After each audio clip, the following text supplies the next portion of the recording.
সভামঞ্চে বসা বন্ধু সংগঠন সমূহের সম্মানিত নেতৃবৃন্দ, শহীদ পরিবারের গর্বিত সদস্যবৃন্দ, জুলাই যোদ্ধাবৃন্দ, প্রিয় নড়াইলবাসী ভাই ও বোনেরা, শৃঙ্খলার দায়িত্বে নিয়োজিত প্রশাসন এবং বিভিন্ন বাহিনীর সম্মানিত সদস্যবৃন্দ এবং সাংবাদিক বন্ধুগণ, আমি আল্লাহ তাবারক ওয়া তাআলার শুকরিয়া আদায় করছি, যিনি জাতির প্রয়োজনে আমাকে এখানে আপনাদের সামনে দাঁড়ানোর তৌফিক দান করেছেন। আলহামদুলিল্লাহ। আপনারা কেমন আছেন? সবাই আপনারা কেমন আছেন? আলহামদুলিল্লাহ। আল্লাহ তাআলা আমাদের সকলকে তার জন্য, দেশবাসীর জন্য কবুল করুন। সব জায়গায় গিয়া দেখি জনসভা একটা লড়াই শুরু হয়। আর বলবেন না যে বসেন, ঠিক আছে, চুক্তি হয়ে গেল কিন্তু ইনশাআল্লাহ। প্রিয় নড়াইলবাসী, বাংলাদেশ আমাদের প্রিয় জন্মস্থান, আল্লাহ তাআলার দান। বিশ্বের অন্তত 43টা দেশ আমার ঘোরার সুযোগ হয়েছে, আলহামদুলিল্লাহ। কয়জন আদম সন্তানের এই সুযোগ আল্লাহ তাআলা দেন আমি জানি না। পশ্চিমা বিশ্ব, দূর প্রাচ্য, মিডল ইস্ট, আফ্রিকা, বিভিন্ন দেশেই যাওয়ার সুযোগ হয়েছে। এমন একটা সুন্দর দেশ, যেই দেশের মাটির উপরে সবুজ গালিচা, যে দেশের মাটির উপরে আলহামদুলিল্লাহ বিভিন্ন ধরনের ফসল এবং ফল উৎপাদন হয়, যে দেশের মাটির বঙ্গোপসাগরের নিচে বিপুল পরিমাণ সম্পদ আছে। আমাদের মাটিতে সম্পদ, মাটির উপরে সম্পদ, নিচে সম্পদ, পানিতে সম্পদ, পানির নিচে সম্পদ। তাহলে কোন সম্পদের অভাব আমাদেরকে পিছিয়ে রেখেছে? একটা মাত্র সম্পদ, এটি হচ্ছে সমাজের গুরুত্বপূর্ণ জায়গায় যারা আছেন তাদের চারিত্রিক সম্পদের অভাব। তাদের মধ্যে সততার অভাব, দক্ষতার অভাব আমি বলবো না, বরঞ্চ দক্ষতার সাথে অসৎ কাজ করতে পারে বেশিরভাগ মানুষ। সেই বেশিরভাগ মানুষ কারা? সাধারণ জনগণ। নো, সাধারণ জনগণ এই দেশের কোনো ক্ষতি করে না। সাধারণ কৃষক মাঠের মধ্যে ফসল ফলায়, রক্ত ঝরানো ঘাম জড়িয়ে আমাদের মুখে খাবার তুলে দেয়। মাঝি চলে যায় নদীতে কিংবা সাগরে, জীবনের ঝুঁকি নিয়ে সেখান থেকে মৎস্য সম্পদ আহরণ করে, সেইটাও আমাদের মুখে তুলে দেয়। কামার কুমার তাঁতি যারা আছেন তারা আমাদের জীবনের প্রয়োজনীয় জিনিসগুলো তৈরি করে দেন। সমস্যাটা অন্য জায়গায়, সমস্যাটা মাথায়। আমাদের সমাজের মাথা পচে আছে। মূল জায়গাটা হইল রাজনৈতিক নেতৃত্ব। রাজনৈতিক নেতৃত্বের যদি সততা এবং সদিচ্ছা থাকে, একটা সমাজ পাল্টাতে সময় লাগে না। কিন্তু যদি রাজনৈতিক নেতৃত্বই অসৎ হয় এবং সদিচ্ছার অভাব হয়, এই সমাজের দুর্গতি দিনের পর দিন বৃদ্ধি পেতে থাকে। আমাদের দুইবার স্বাধীনতা, 47-এ একবার, 71-এ আরেকবার। দুই স্বাধীনতার পরেই জনগণের আকাঙ্ক্ষা পূরণ হয়নি। এখন যদি একজন শিশুকে জিজ্ঞেস করা হয়, শিশু তুমি কেমন আছো, সে বলে আমি ভয় পাই। কার ভয় পাও? বলে যে রাস্তাঘাটের ভয় পাই, আমাকে চাপা দিয়ে মেরে ফেলে কিনা। আর কার ভয় পাও? বলে ছিনতাইকারীর ভয় পাই, আমার মা আমাকে হাত ধরে স্কুলে নিয়ে যাচ্ছে, আমার মাকে মেরে ফেলে কিনা। যদি একজন যুবককে জিজ্ঞেস করা হয় তুমি কেমন আছো, বলবে আমি ভালো নাই, লেখাপড়া করেছি, আমার হাতে কোনো কাজ নাই। যদি একজন শিক্ষককে জিজ্ঞেস করা হয় আপনি কেমন আছেন, বলবেন আমিও ভালো নাই। কেন আপনি ভালো নাই? বলে যে আমার ছাত্ররা এখন আমার আর সম্মান করে না, আমার কোমরে দড়ি বেঁধে আমাকে নিয়ে পুকুরে ফেলে দেয়। এই আপনাদের পাশে খুলনা বিশ্ববিদ্যালয়ে একটা হলের প্রভোস্ট ডক্টর সেলিম, যার বাড়ি সম্ভবত ঝিনেদা, তার কাছে তারই বিপদগামী ছাত্ররা গিয়ে কিছু অবৈধ সুযোগ চেয়েছিল, তিনি দেন নাই। স্বয়ং শিক্ষককে পিটিয়ে পিটিয়ে তারা মেরে ফেলেছে। এটা ফ্যাসিস্ট জমানার কথা। তাহলে শিক্ষক কিভাবে স্বস্তিতে শিক্ষা দিবেন? যদি মসজিদের ইমাম সাহেবকে জিজ্ঞেস করা হয় আপনি কেমন আছেন, উনি বলেন আমিও ভালো নাই। কেন আপনি ভালো নাই? আপনি তো মসজিদের ইমাম। কয় যে আমাকে কোরআন হাদিসের কথা সুন্দরভাবে বলতে দেয় না। একজন শ্রমিককে যদি জিজ্ঞেস করা হয় ভাই তুমি কেমন আছো, বোন তুমি কেমন আছো, কয় জি না আমি ভালো নাই। কয় তুমি কেন ভালো নাই? বলে যে আমি পর্যাপ্ত বেতন এবং সঠিক সময়ে আমার পাওনাটা আমি পাই না। যদি একজন রিক্সা চালক ভাইকে জিজ্ঞেস করা হয় তোমার আবার কিসের দুঃখ, বলে যে 10 টাকার জায়গায় তাদের দৃষ্টিতে 15 টাকা চাইলে আমার গাড়ি একটা চর বসাইয়া দেয়। আমি গরিব তাই আমার প্রতিবাদের ভাষা নাই, আমি ভালো নাই। কৃষককে যদি জিজ্ঞেস করা হয় আপনি কেমন আছেন, তিনি বললেন আমিও ভালো নাই। কেন আপনি ভালো নাই? বলে যে হাড় ভাঙা পরিশ্রম করে আমি যখন ফসল ফলাতে যাই তখন আমার উৎপাদন খরচ বিক্রি খরচের সাথে আমি তাল মিলাইতে পারি না। আমার জমিতে ফসল ফলে সেই ফসলের প্রসেসিং এবং এখানে সংরক্ষণ না থাকার কারণে আমাকে হুড়াতাড়া করে সব বিক্রি করে দিতে হয়। আবার কোনো কোনো জায়গায় সুদ ব্যবসায়ীদের খপ্পরেও মানুষ পড়ে যায়।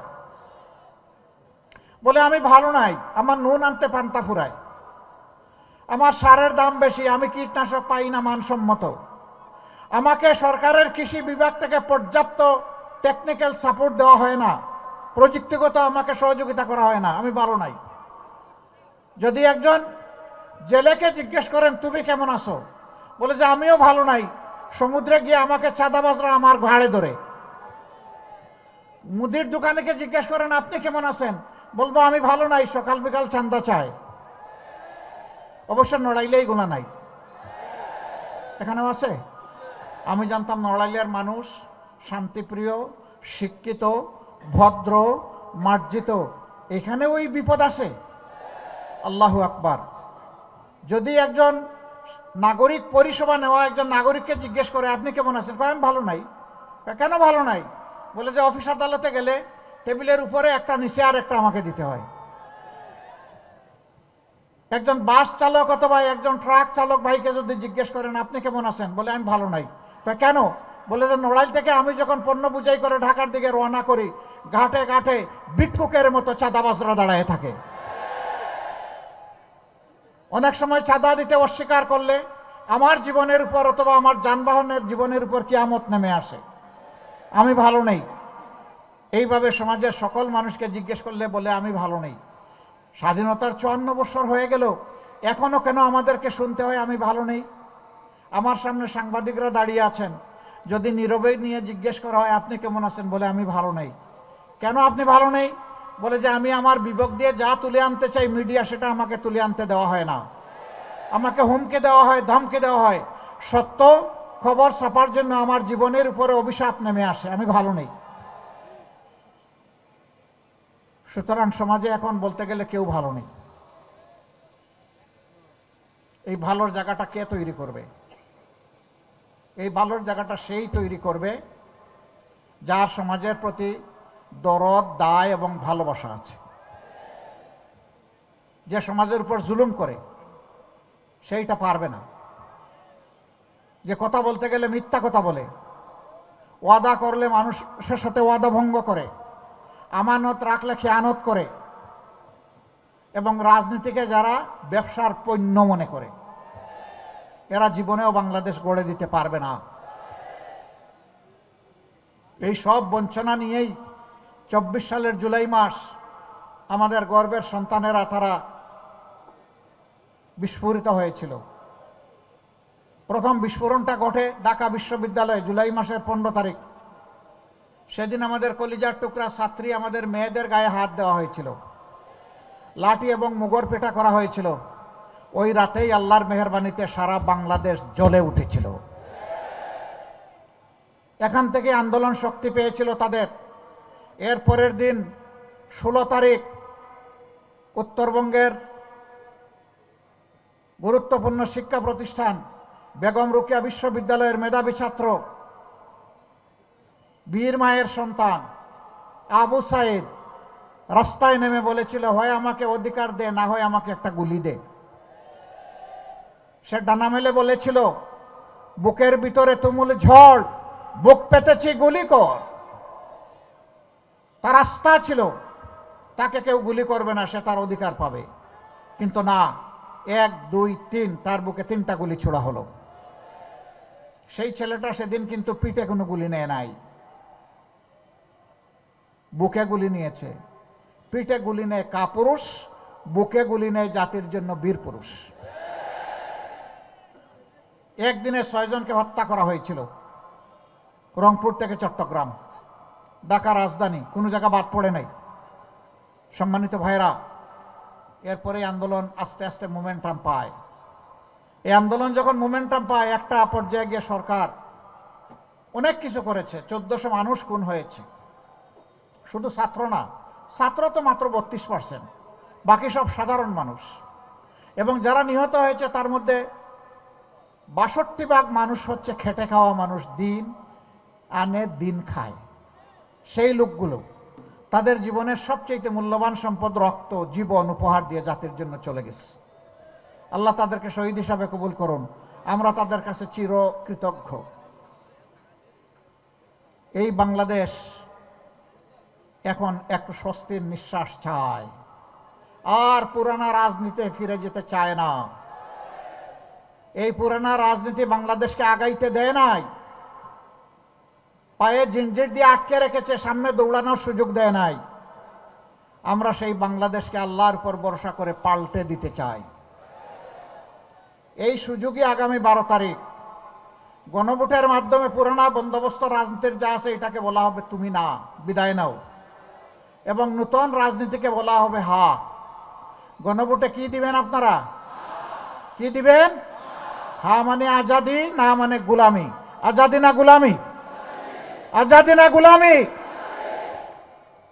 ইনশাআল্লাহ আমাদের প্রথম ভোট পড়বে আজাদির পক্ষে, ইনশাআল্লাহ হার পক্ষে।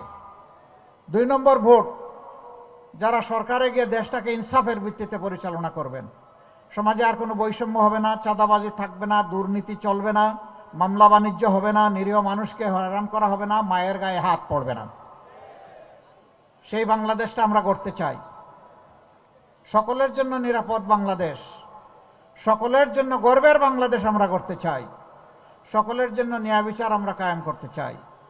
সেই ন্যায় বিচারটা, যে অপরাধ করলে একজন সাধারণ মানুষের বিচারে একটা শাস্তি হবে, একই অপরাধ যদি দেশের প্রধানমন্ত্রী কিংবা প্রেসিডেন্ট করেন, তাদেরকেও ছাড় দিয়ে কথা বলা হবে না, তাদেরকেও কোনো দায় মুক্তি দেওয়া হবে না, বিচারের আওতায় আসতেই হবে। অপরাধ অপরাধী, যিনি করেছেন তিনি অপরাধী, তার অপরাধীর শাস্তি তাকে পেতে হবে। সম্মানিত ভাইয়েরা, সেই বাংলাদেশ গড়ার জন্যে, যুবকদের হাতে বাংলাদেশের চাবি তুলে দেওয়ার জন্যে 12 তারিখ আমাদের দরজায় কড়া নাড়ছে। প্রথম ভোটটি হা, দ্বিতীয় ভোটটি ইনসাফের প্রতীক দাঁড়িপাল্লা সহ 11 দলের যার যেখানে যে প্রতীক আমরা হাতে তুলে দিয়েছি সেই প্রতীক। এটা কোনো দলের প্রতীক নয়, এটা ঐক্যবদ্ধ বাংলাদেশের প্রতীক। আমরা বাংলাদেশ জামাতে ইসলামীর সরকার গড়তে চাই না, আমরা বাংলাদেশ জামাতে ইসলামীর বিজয়ও চাই না, আমরা 18 কোটি মানুষের বিজয় চাই। জাতি, ধর্ম, দল, মত নির্বিশেষে সব কয়টি নাগরিকের বিজয় চাই। সেই বিজয়ের লড়াই আগামী 12 তারিখ ইনশাআল্লাহ। আপনারা ইনসাফের প্রতীক দাঁড়িপাল্লার পক্ষে থাকবেন। এখানে যেহেতু অন্য কোনো প্রতীক নাই, এই জন্য আমি এটা বললাম। অন্য জায়গায় যেটা আছে সেখানে তাই বলবো ইনশাআল্লাহ। এবার আমি এই প্রতীক, দাঁড়িপাল্লা প্রতীক, আমি এক এক করে 2 আসনের ভাইদের হাতে তুলে দেব। আপনারা দোয়া করবেন, আপনারা আল্লাহর সাহায্য চাইবেন, এবং এই লড়াইয়ে ইনশাআল্লাহ আমি বিশ্বাস করি আপনারা বিজয়ী হবেন। আমি কথা দিচ্ছি, আপনারা যদি আমাদের উপর আস্থা রাখেন, ইনশাআল্লাহ আমরা যদি সরকার গঠনে সক্ষম হই, আমরা ইনশাআল্লাহ আপনাদের আস্থার প্রতিদান দেব। আজকে যে দাবিগুলো এখানে উচ্চারিত হয়েছে, একটি সমাজকে এগিয়ে নেওয়ার জন্য তাকে অস্বীকার করার কোনো উপায় নেই। আমি কথা দিচ্ছি আপনাদের সাথে ইনশাআল্লাহ আমরা বেইনসাফি করব না, এই ক্ষেত্রে আমরা ইনসাফ করব ইনশাআল্লাহ। তাই ইনসাফের প্রতীক দাঁড়িপাল্লা। প্রথমেই নড়াইল 1 আসনের সংসদ সদস্য পদপ্রার্থী, ডান দিকে আসবেন, মৌলানা ওবায়দুল্লাহ কায়সার, তাকে চিনেন? ধরেন, শক্ত করে ধরেন, শক্ত করে ধরেন। মৌলানা ওবায়দুল্লাহ কাসারকে চিনেন? আলহামদুলিল্লাহ। তার মার্কাটা কি? আরো জুড়ে জুড়ে সুরে আরেকবার আকাশ বাতাস কাঁপিয়ে দিন।